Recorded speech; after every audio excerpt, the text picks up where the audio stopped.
Berteleca, Deputy Sare, Sojan Sare, Deputy Sister Donna, Deputy Smash Jibin, Deputy Alcina, Putigale, Sojan.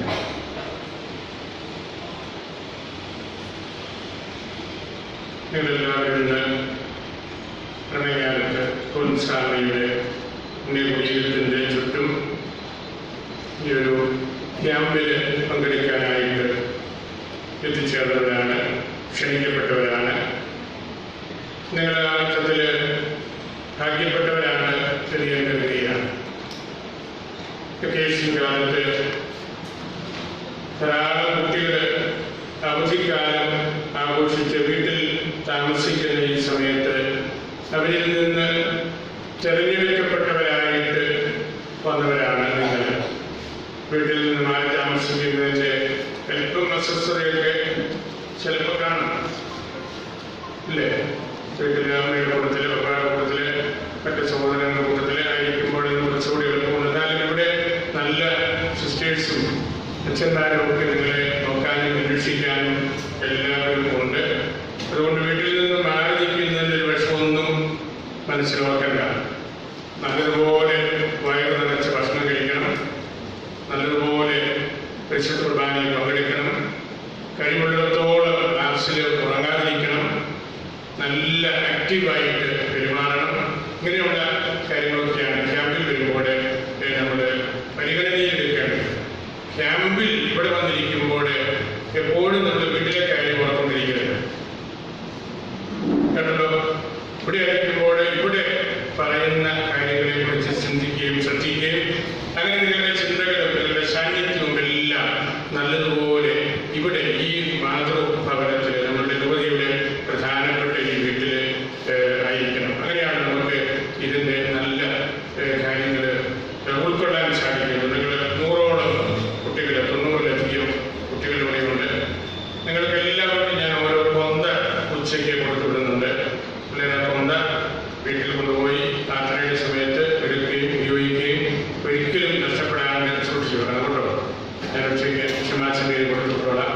ആ കൊന്ത ആയിരിക്കണം നിങ്ങളിവിടെ നിന്ന് തിരിച്ചു പോകുമ്പോൾ നിങ്ങളുടെ കൂട്ടത്തിൽ നിങ്ങൾക്ക് ഏറ്റവും പ്രധാനപ്പെട്ട സമ്മാനമായിട്ട് കൊണ്ടുപോകാനുള്ള ഒരു കാര്യം. ഞാൻ 1-2 ചെറിയ കാര്യങ്ങൾ മാത്രമേ പറയുന്നുള്ളൂ. ആദ്യമായിട്ട് എനിക്ക് പറയാനുള്ള ഒരു കഥയാണ്, ഒരു സംഭവ കഥയാണ്. അമേരിക്കയിൽ ഒരുപാട് കടലുണ്ട്, നമ്മുടെ നാട്ടിലുമുണ്ട്, കേരളത്തിലുമുണ്ട്, പുഴകളും തീരങ്ങളുമെല്ലാം.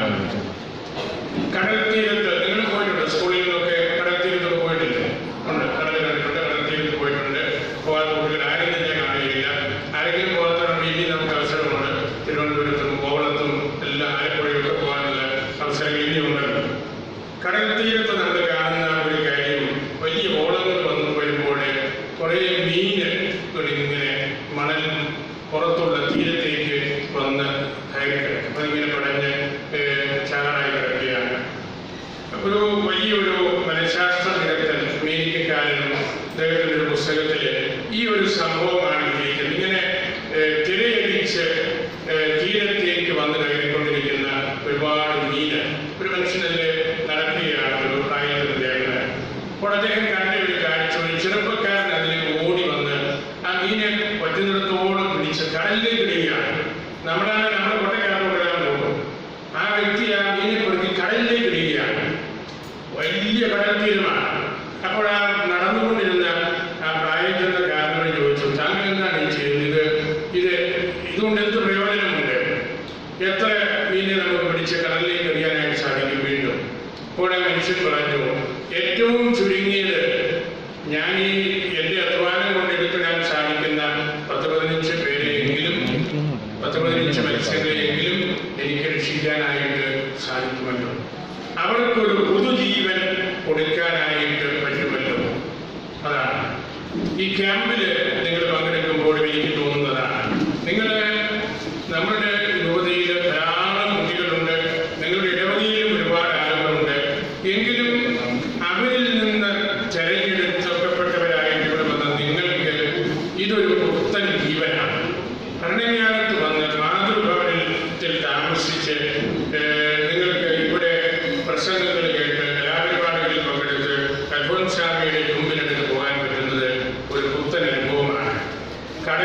നിന്ന് കരയിലേക്ക് വന്നു വീണ ആ മത്സ്യങ്ങൾ വിഷമിച്ച് ശ്വാസം കിട്ടാതെ കിടക്കുമ്പോൾ അതിനെ വീണ്ടും കടലിലേക്ക് എടുത്തെറിഞ്ഞുകൊണ്ടിരിക്കുന്ന ആ വ്യക്തി പറഞ്ഞ കാര്യം, നിങ്ങൾക്കൊരു പുതുജീവൻ, കടലിലേക്ക് വീണ്ടും എറിയുന്നവർക്ക് ഒരു പുതുജീവൻ കിട്ടും.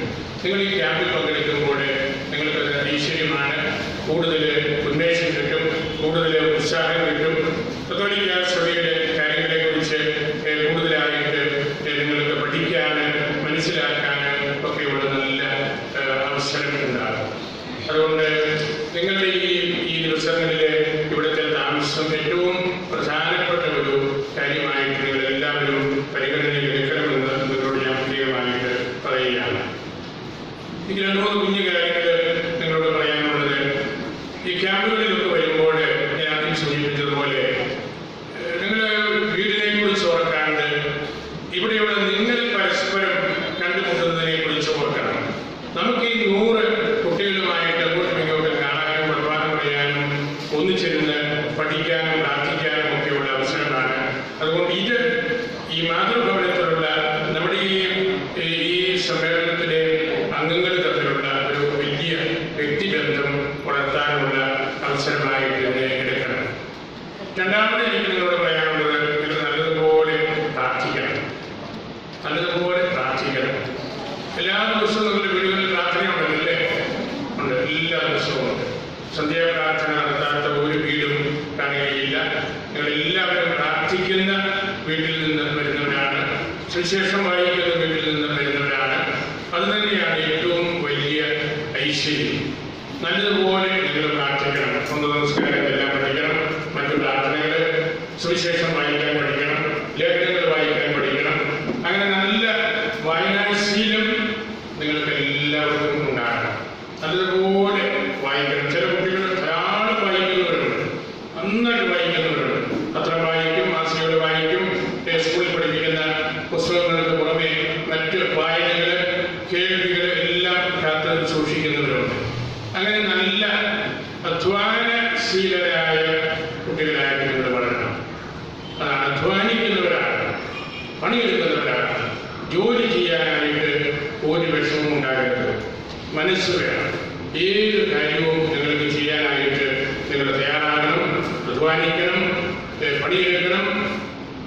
ആൺകുട്ടികളോട് എനിക്ക് പറയാനുള്ളത്, നിങ്ങളുടെ വീട്ടിൽ നിങ്ങളുടെ അപ്പൻ്റെ പപ്പായുടെ സ്ഥലം, പറമ്പ് എല്ലാം ഇറങ്ങി കാണണം, കൃഷിയിൽ സഹായിക്കണം. എന്തെങ്കിലും സ്ഥലമുണ്ടെന്ന് നിങ്ങൾ പഠിക്കണം, പച്ചക്കറികൾ നട്ടുപിടിപ്പിക്കണം, കന്നുകാലികളെ വളർത്തണം, ആടിനെ വളർത്തണം, കോഴിയെ വളർത്തണം. അതെല്ലാം നമ്മുടെ ഈ സംസ്കാരത്തോട് ബന്ധപ്പെട്ടതാണ്. പാലാരിക്കുടിയുടെ സംസ്കാരത്തോട് ബന്ധപ്പെട്ട് കിടക്കുന്ന വലിയ ഒരു കാര്യമാണ് കൃഷി പ്രസ്ഥാനങ്ങൾ. ആടുമാടുകളെ വളർത്തുന്നത്, കോഴികളെ വളർത്തുന്നത്, താറാവിനെ വളർത്തുന്നത്. അതുകൊണ്ട് എല്ലാ ആൺകുട്ടികളും ഈ കൃഷിയുമായിട്ട് ബന്ധപ്പെട്ട കാര്യങ്ങളെല്ലാം ചെയ്യണം. കേട്ടല്ലോ? നിങ്ങളുടെ സ്ഥലം, അവിടെയുള്ള എത്ര പ്ലാവുണ്ട്, എത്ര റബ്ബർ മരമുണ്ട്, എത്ര ജാതിയുണ്ട്, എത്ര ചാമ്പയുണ്ട്, എത്ര പേരയുണ്ട്, അതെല്ലാം നിങ്ങൾ അറിവുള്ളതായിരുന്നു. അങ്ങനെയാണ്, ആ അറിവാണ് നിങ്ങളെ നല്ലതുപോലെ കൃഷിയെ സ്നേഹിക്കുന്നവരെ ആയിട്ട് മാറ്റുന്നത്.